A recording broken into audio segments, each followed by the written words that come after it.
Merci, Monsieur le Président, pour la parole.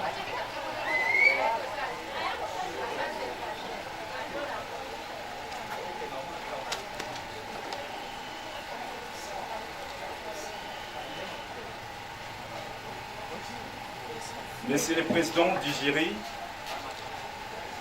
Messieurs les membres du jury, distingués invités, camarades étudiants, bonjour.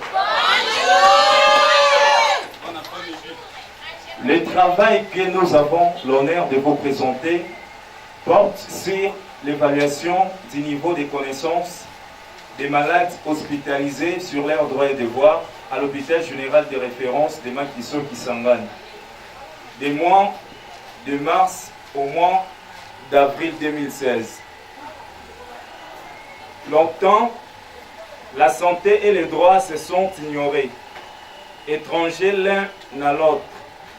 Chaque domaine demeura intimement cloisonné. Aujourd'hui, leurs relations sont plus étroites au rythme des plaintes et des procès. Les patients, acteurs principaux de ces rapprochements, peuvent éprouver un sentiment d'isolement et d'incompréhension du fait de sa maladie. Son besoin de comprendre, de savoir et de s'exprimer sur les soins qu'il reçoit, son souci de confidentialité sur ses affections sont des sentiments que les professionnels de santé, quelle que soit leur qualité, ne doivent jamais perdre de vue. Tout autant que la qualité des soins, la qualité des relations qui s'instaurent entre les patients et ceux qui les soignent est primordiale. Dans ces contextes, la relation médecin-patient-société a, ces derniers temps, connu des changements importants. Si le médecin doit continuer à agir selon sa conscience et dans les meilleurs intérêts du patient, il devra également faire son possible pour garantir l'autonomie et la justice de ces derniers.